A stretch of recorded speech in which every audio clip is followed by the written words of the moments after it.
So dear हम लोग जो है इंजीनियरिंग में क्लासेस कर रहे थे। तो देखो, जो क्वेश्चंस मैं इन्वायरमेंटल इंजीनियरिंग में यहाँ पे मैं बात करने वाला हूँ, ये आपके सेमेस्टर एग्ज़ाम्स के लिए तो इम्पॉर्टेंट है ही, साथ ही साथ अगर आप गेट का एग्ज़ाम्स देने जा रहे हो तो उसके लिए भी ये इम्पॉर्टेंट है।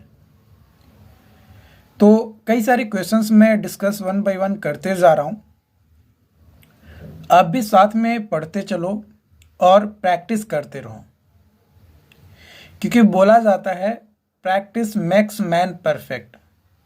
जितना ज़्यादा आप प्रैक्टिस करोगे उतना ही ज़्यादा आप परफेक्ट बनोगे। Less practice less perfect, more practice more perfect. तो चलिए आज की क्वेश्चंस की ओर बढ़ते हैं।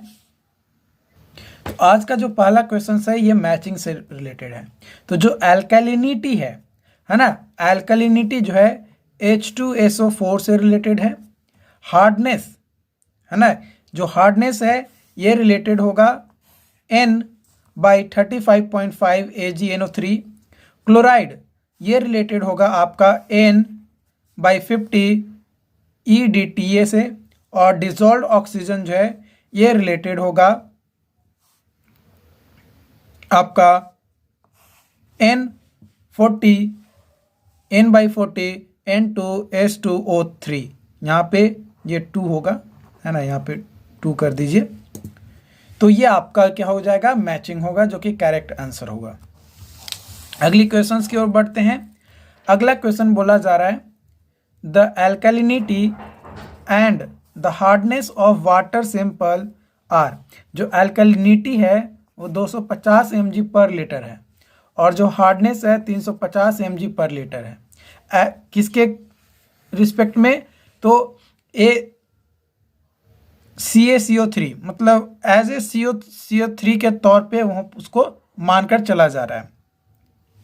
तो जो वाटर होगा वो क्या होगा, द वाटर हैज़, है ना, 4 ऑप्शन जो है यहाँ पे दिए गए हैं। इन 4 ऑप्शंस में जो है आपको बताने हैं कि वाटर क्या होगा, है ना। या मतलब जैसे ऑप्शन है कि 350 mg carbonate hardness and 0 non carbonate hardness, मतलब कितना कार्बोनेट हार्डनेस होगा और कितना नन कार्बोनेट हार्डनेस होगा। तो सबसे पहले बात आती है टोटल हार्डनेस की। तो टोटल हार्डनेस ऑलरेडी हमें क्वेश्चंस में दिया गया है। कितना दिया गया है, 350 mg/लीटर टोटल हार्डनेस हमें दिया हुआ है। अब अगर हम कार्बोनेट हार्डनेस निकाल लें, तो हमें जो है नन कार्बोनेट हार्डनेस ऑटोमेटिकली मिल जाएगा और उसके हिसाब से हम आंसर्स को क्या कर सकते हैं, मैच कर सकते हैं कि कौन सा आंसर हमारा हो सकता है। तो जो कार्बोनेट हार्डनेस होता है उसको कैलकुलेट करने के लिए एल्कलिनिटी और टोटल हार्डनेस को कैलकुलेट करते हैं। इन दोनों में से जो भी छोटा होता है उसको ही जो है कार्बोनेट हार्डनेस लेकर चलते हैं। तो एल्कलिनिटी 250 है, टोटल हार्डनेस 350 है। तो दोनों में से कम कौन सा होगा, 250 mg/लीटर एज ए CaCO3। तो नन कार्बोनेट हार्डनेस के लिए total hardness minus carbonate hardness करेंगे तो 350 माइनस 250 यानी 100 mg/लीटर एज ए CaCO3, जो कि नन कार्बोनेट हार्डनेस होगा। तो हम ऑप्शंस के अनुसार अगर बढ़ें तो ऑप्शंस में दिया गया है कि 0 कार्बोनेट नन कार्बोनेट हार्डनेस। तो भाई ये ऑप्शन और ये ऑप्शन तो नहीं होगा ना, क्योंकि 0 तो हो नहीं रहा है हमारा नन कार्बोनेट, 100 आ रहा है। अब सी में भी हमारा 100 और भाई नन कार्बोनेट हार्डनेस नहीं है, तो ये भी नहीं होगा। बाकी बच गया ऑप्शन नंबर डी, और जिसमें 100 mg/लीटर as a non carbonate hardness जो है हमें दिया गया है ना। अगला क्वेश्चन है the presence of hardness in excess of permissible limit क्या करता है। तो जो लॉन्ड्री में कपड़ा वगैरह धोने के लिए देते हैं उसमें एक्सपेंसेस हो जाता है, मतलब पैसा ज़्यादा लग जाता है, खर्च ज़्यादा पड़ जाता है, क्योंकि वाटर में क्या होता है, एक्सेस हार्डनेस जो है आ जाता है, जिसके कारण से। 1 TCU is equivalent to colour produced by. तो 1 TCU किसके इक्विवेलेंट होता है, ये आपको जो है बताना है। तो 1 TCU जो है वो इक्विवेलेंट होता है 1 mg of platinum in the form of chloroplatinate ion के फॉर्म में। ठीक है, अगला क्वेश्चन आपका यहाँ पे दिया गया है कि most of the turbidity meters, जो जितने भी टर्बिडिटी मीटर्स हैं जो वर्क करते हैं स्कैटरिंग प्रिंसिपल के ऊपर, ये टर्बिडिटी वैल्यू को कैलकुलेट करता है। सो जो टर्बिडिटी मीटर्स है वो टर्बिडिटी वैल्यू को, है ना, जो वैल्यू होता है उसको किस फॉर्म में कैलकुलेट करता है, तो NTU किस फॉर्म में, NTU के फॉर्म में, यानी ये यूनिट उसका होता है। अगला क्वेश्चन है आपका hardness of water is directly measured by. जो हार्डनेस ऑफ वाटर है वो डायरेक्टली मेजर किया जाता है by titration with ethylene diamine tetra acetic acid, यानी EDTA का यूज करके डायरेक्ट हार्डनेस ऑफ वाटर को कैलकुलेट किया जाता है। तो यहाँ पे किसके साथ इसके साथ क्या EDTA के साथ क्या यूज करेंगे, तो इरिस्चिक्रोम ब्लैक टी इंडिकेटर का यूज करते हैं। किसके साथ, तो EDTA के साथ यूज करते हुए हम लोग जो है टाइट्रेशन करते हैं और जिसकी मदद से हमें डायरेक्टली हार्डनेस ऑफ वाटर जो होता है वो कैलकुलेट हो जाता है। ओके, अगला क्वेश्चन है the organism which exhibits very nearly the characteristics of an ideal pathogenic indicator। तो इरिस्चिया कोली के जैसा जो है होता है। The results of analysis of a raw water sample, raw water sample का एनालिसिस किए और हमें रिजल्ट मिला। क्या रिजल्ट मिला, रिजल्ट मिला कि जो टर्बिडिटी है 5 mg पर लीटर दिया गया है, आयरन जो है वो 3 mg पर लीटर दिया गया है, pH वैल्यू 7.4 दिया गया है, MPN जो है 50 पर 100 ml दिया गया है, फ्लोराइड जो है 2.5 mg पर लीटर दिया गया है, टोटल हार्डनेस जो है 300 mg पर लीटर दिया गया है। तो जो भी डाटा ऊपर जो एनालिसिस किया उसके बाद हमें मिला, उसके बेसिस पे जो वाटर नीड्स रिमूवल ऑफ, तो इसमें से जो भी पानी मिला हमें, इसमें से क्या रिमूव करने की हमें ज़रूरत पड़ेगी, ये जो है हमें बताना है। तो हमें फ्लोराइड्स को, हार्डनेस को, आयरन को, जो कि डिसइंफेक्शंस को काउज करेगा, इसको रिमूव करने की ज़रूरत है। जो मात्रा हमें कैलकुलेट करने के बाद मिला उस मात्रा के अकॉर्डिंग, यानी वो जो वैल्यू मिला उस वैल्यू के अकॉर्डिंग हमें इन 3 चीज़ों को क्या करना पड़ेगा, रिमूव करना पड़ेगा, या बहुत कम कम कम एकदम बहुत कम करना पड़ेगा, तभी वो हमारा वर्क कर पाएगा, अदरवाइज वो प्रॉपर वर्क नहीं कर पाएगा। अगली क्वेश्चंस की ओर बढ़ते हैं। In natural water, natural water में जो हार्डनेस होता है वो किसके द्वारा काउज किया जाता है, तो कैल्शियम और मैग्नीशियम के द्वारा काउज किया जाता है जनरली, जो नेचुरल वाटर होते हैं उसमें। अगला क्वेश्चन है temporary hardness in water is caused bye. जो टेम्पररी हार्डनेस है वाटर में वो किसके द्वारा काउज किया जाता है या किसके प्रेजेंस में काउज होता है, तो bicarbonate of calcium and magnesium के प्रेजेंस के कारण से जो है टेम्पररी हार्डनेस वाटर में आता है। Blue baby disease, methaemoglobinaemia in the children, ये चिल्ड्रेन में होता है ब्लू बेबी डिजीज। ये किसके एक्सेस प्रेजेंस के कारण से होता है, तो नाइट्रेट्स के एक्सेस प्रेजेंस के कारण से होता है। द माइक्रोबियल क्वालिटीज, जो माइक्रोबियल क्वालिटी होता है of treated piped water supply में इज मॉनिटर्ड बाय, किसके द्वारा मॉनिटर्ड किया जाता है, तो कैलिफॉर्म MPN टेस्ट के द्वारा जो है मॉनिटर्ड किया जाता है। अगला क्वेश्चन है excess fluorides in drinking water cause. जो एक्सेस फ्लोराइड्स होता है ड्रिंकिंग वाटर में, उसके कारण से क्या होता है?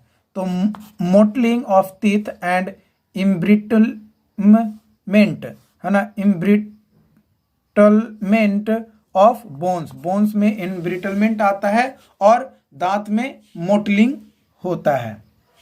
अगले क्वेश्चंस की ओर बढ़ते हैं। तो अगला क्वेश्चन है एल्कलिनिटी ऑफ वाटर, वाटर का में जो एल्कलिनिटी होता है वो डिफाइन किया जाता है करेक्टली बाय, किस फॉर्म में डिफाइन किया जाता है?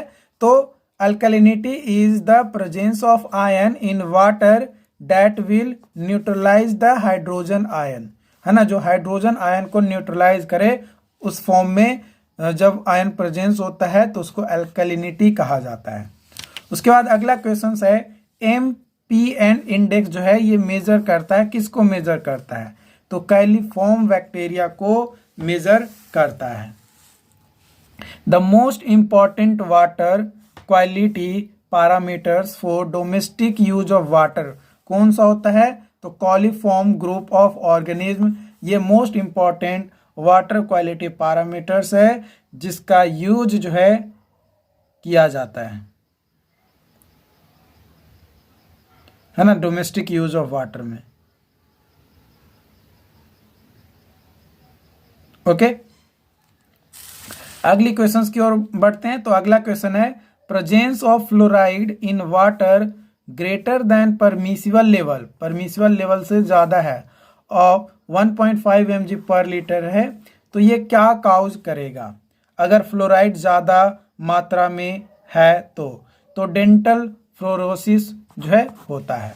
क्या होता है? डेंटल फ्लोरोसिस जो है हो जाएगा। अगला क्वेश्चन है temporary hardness of water is caused by, किसके द्वारा होता है?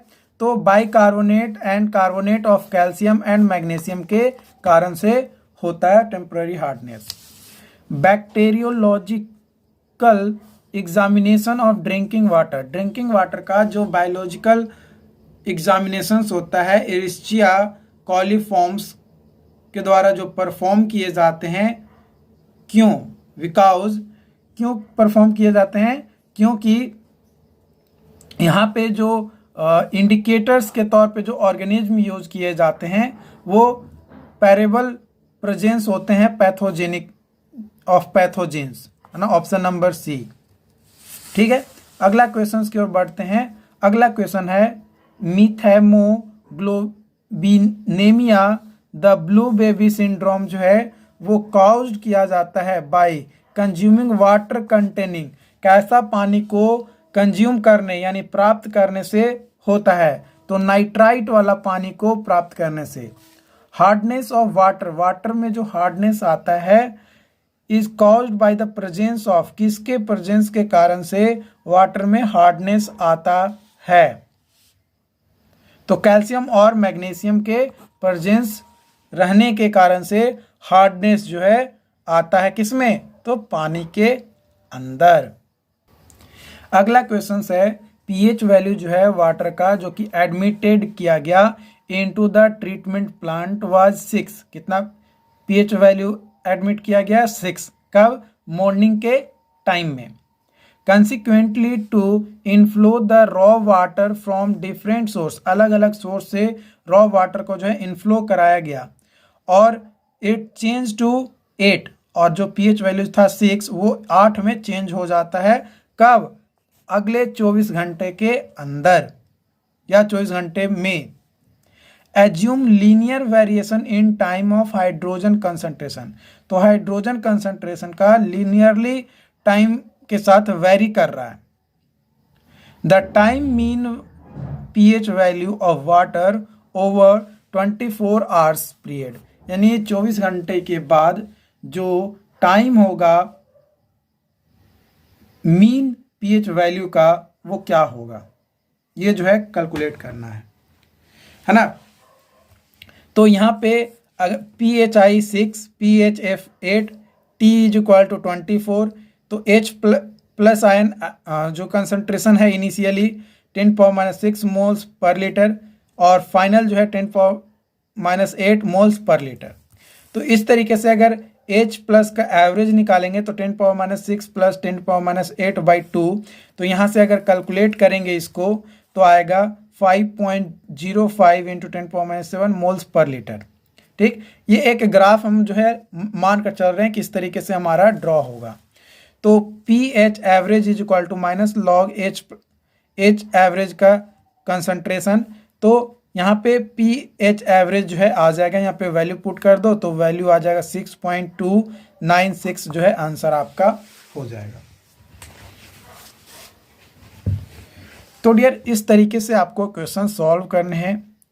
जितने ज़्यादा आप प्रैक्टिस करेंगे उतने ही ज़्यादा आपके लिए ये बेनिफिशियल होगा। नहीं प्रैक्टिस कीजिएगा कुछ नहीं होने वाला है। नोट्स चाहिए, हमारा ऐप इंजीनियर प्लस को डाउनलोड कीजिए। वहाँ पे सेमेस्टर वाइज आपको जो है सेक्शन दिए गए हैं, बनाए गए हैं। आप जिस भी सेमेस्टर में है उस सेमेस्टर के अनुसार आप अपना नोट्स को जो है प्राप्त कर सकते हो, या आप कोई भी सेमेस्टर का नोट्स प्राप्त कर सकते हो। वैलिडिटी जो है आपका 6 मंथ रहने वाला है। Water sample is analysed for coliform organism by the multiple tube fermentation method की मदद से। तो जो रिजल्ट मिल रहा है कंफर्म टेस्ट का वो क्या मिल रहा है, कुछ इस तरीके से हमें जो है देखने को मिल रहा है। टेस्ट एज, यहाँ पे एज दो जगह लिखा गया, एक ही जगह आपको लिखना है। As sample size 0.01, 0.001, 0.0001, number of positive result out of 5 tubes 531, and number of negative results out of 5 tubes 0, 2 and 4। तो जो मोस्ट प्रोबेबल नंबर है यानी MPN जो होगा कैलिफॉर्म ऑर्गेनिज्म का for the above result is to be obtained, ये obtain किया गया by the using of MPN index, MPN index का यूज करते हुए। तो MPN index for various combination of positive results when 5 tubes used per dilutions of 10 ml, 1 ml and 0.1 ml। तो जो combination होगा पॉजिटिव ट्यूब्स का 0, 2, 4, इसका MPN इंडेक्स यानी मैक्सिमम या मोस्ट प्रोबेबल नंबर इंडेक्स जो होगा पर 100 ml वो 11 होगा। 135 का 19, 420 का जो है 22 एंड 531 का जो है 110। तो जो MPN होगा यानी मोस्ट प्रोबेबल नंबर होगा कैलिफॉर्म ऑर्गेनिज्म का पर 100 ml कितना आएगा।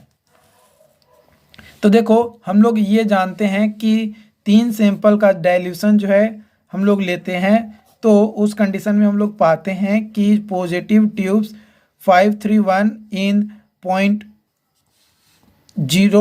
0.001 एंड 0.0001 ml जो है टेबल में दिया गया है। तो इस चार्ट की मदद से अगर MPN की बात किया जाए, MPN का जो वैल्यू दिया हुआ है उसके अनुसार 531 के लिए अगर बात किया जाए तो कितना है 110 है, जो कि ऑप्शन नंबर सी में आपका यहाँ पे दिया गया है ना। ये चीज़ आपको जो है ध्यान रखना है। और क्वेश्चन जितना ज़्यादा से ज़्यादा हो प्रैक्टिस करने की कोशिश कीजिए, क्योंकि प्रैक्टिस नहीं कीजिएगा कुछ नहीं होने वाला है। जितना ज़्यादा प्रैक्टिस कीजिएगा उतना ही ज़्यादा बेटर आपके लिए होगा, हमारे लिए भी होगा। ओके, तो आज के लिए इतना ही। Thank you.